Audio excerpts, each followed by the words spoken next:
Hello friends. आज आपण एका वेगळ्या विषयावर बोलणार आहोत. जे यशस्वी झालेल्या विद्यार्थ्यांचं आंदोलन होतं, CJP. नाही, जरा थांबा. CJPचं आंदोलन नव्हे. सोनम वांगचुक जे सामाजिक कार्यकर्ते होते, सोनम वांगचुक यांचं आंदोलन होतं. ज्यांनी 25-26 दिवस अन्न-पाणी सोडलं होतं. त्यांचं आंदोलन होतं ना. सामाजिक कार्यकर्ते होते. एका चांगल्या गोष्टीसाठी, विद्यार्थ्यांच्या न्यायासाठी ते बसले होते. आता खरं म्हणजे ते ह्यातून बाजूलाच पडले. आंदोलन त्यांनी सोडलं. सरकारने त्यांच्या मागण्या ऐकल्या, चर्चा केली, सगळ्या मागण्या मान्य केल्या. पण त्याच्यात आहेत कुठे हे? ते बाजूलाच पडले. त्यांची साधी दखल ही CJPच्या जे नेते आहेत आत्ताचे, अभिजित दिपके यांनी घेतलं नाही. खरं म्हणजे सोनम वांगचुक यांनाच प्रसिद्धी मिळायला पाहिजे होती किंवा त्यांचंच या ठिकाणी चर्चा व्हायला पाहिजे होती, की त्यांच्या मागण्या कोणत्या आहेत, काय आहे, कशासाठी आंदोलन केलं होतं, त्यांच्या कोणत्या मागण्या शासनानं मान्य केल्या, ह्याच्यावरती कसलीही चर्चा नाही.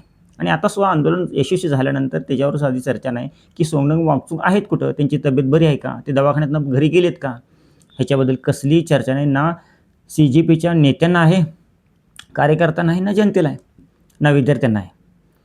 तर असो, हा विषय सोनम वांगचुक यांचा होता आणि ह्या CJPने हे नियोजन करायला पाहिजे होतं. सर्वात महत्त्वाचा मुद्दा हा आहे.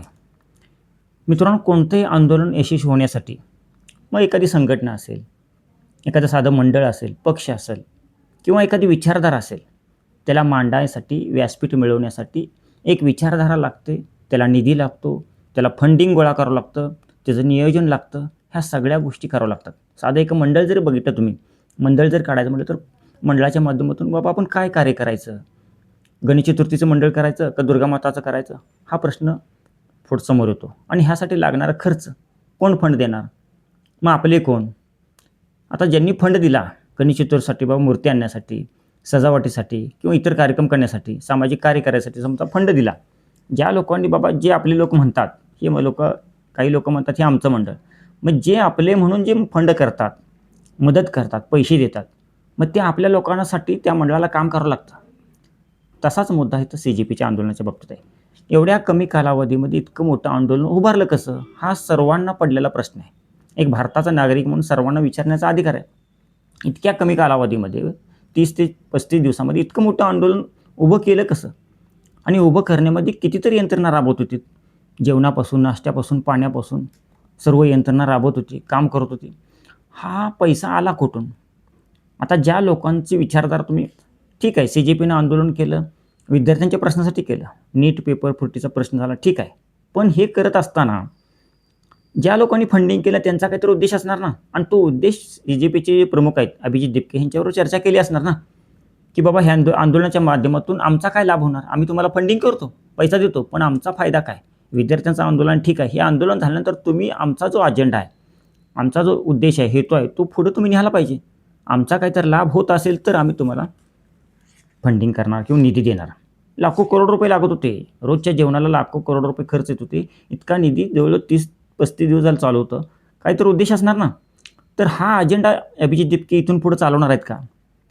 आता विद्यार्थ्यांचा प्रश्न किंवा विद्यार्थ्यांची इतकी जर त्यांना काळजी असती, तर सोनम वांगचुक ज्यांनी हे आंदोलन यशस्वी केलं, ज्यांच्यामुळं झालं, ज्यांनी अन्न-पाणी सोडलं, त्यांचा कुठेही चर्चा नाही, विषय नाही, त्यांच्याबद्दल सहानुभूती नाही, साधी चर्चा नाही, तेव्हा त्यांना भेटायला सुद्धा गेलं नाही ते. मग इतका त्यांचा तिरस्कार होता तर तुम्ही त्यांच्या आडून कशाला आंदोलन केलं? दुसरी गोष्ट म्हणजे ह्या आंदोलनाला जनतेचा प्रश्न होता, की या आंदोलनाला बाबा साधा शासनाचा प्रतिनिधी का गेला नाही विचारायला त्यांच्या मागण्या. शासनाचा प्रतिनिधी गेला असताना तुम्ही ह्याच्या आधी महाराष्ट्राचे समाजसेवक जे अण्णा हजारे आहेत, अण्णा हजारेंनी काँग्रेसच्या कालखंडामध्ये काँग्रेस सरकार असताना केंद्रात त्यावेळेला आंदोलन केलं होतं, पण त्यावेळेला तिथं चेहरा नव्हता. कोणताही पक्ष किंवा पक्षाच्या स्टेजवरती, आंदोलनाच्या स्थळावरती कुठल्याही पार्टीचा नेता गेला नव्हता, कोणालाच स्थान दिलं नव्हतं. केजरीवाल वगैरे होते त्यावेळेला, पण त्यांनी काही पक्ष स्थापन केला नव्हता, ते कार्यकर्तेच होते. आता जे CJPचे आंदोलन आहे ह्यांनी पक्ष स्थापन करून इथं आलेले आहेत, म्हणजे त्यांचा काहीतरी अजेंडा आहे आणि त्या अजेंडा पूर्ण करण्यासाठी त्यांनी विद्यार्थ्यांचा वापर करत आहेत आणि वापराबरोबर जो निधी, जो फंडिंग गोळा केलं, जे फंड देणारे लोक आहेत त्यांचा उद्देश इथून पुढं चालवावा लागणार, त्यांची विचारधारा पुढं न्यावी लागणार आणि त्यांचा हेतू साध्य करण्यासाठी झगडावं लागणार आहे ह्या CJPचे प्रमुख अभिजित दिपकेंना. त्यामुळे सांगण्याचा उद्देश एक आहे, जनतेनं आता निर्णय घ्यायला पाहिजे, की बाबा ह्यांना फंडिंग इतकं कमी कालावधी, एखादा मोठा पक्षाला जरी आंदोलन करायचं असेल, संपूर्ण देशभरामध्ये आंदोलन करायचं असेल, तर त्यांना सुद्धा निधीची कमतरता जाणवते, नियोजनाची कमतरता जाणवते.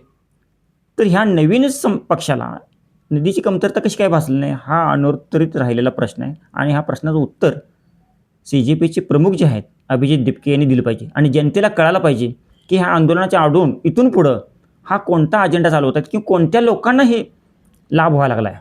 ज्यावेळेला तुम्हाला कळेल की ह्याच्या पाठीमागं फंडिंग कोण करते, मग तुमच्या लक्षात येईल की बाबा हे फंडिंग करणारे लोक आहेत, तर ह्यांचा हा लाभ करायला लागलेत. हे सांगण्याचा उद्देश इतकाच आहे की ह्या आंदोलनाच्या माध्यमातून विद्यार्थ्यांचा वापर होऊ नये, ह्यासाठी हा कंटेंट बनला आहे. जर तुम्हाला आवडला असेल, लाईक करा, शेअर करा, कमेंट करा. धन्यवाद.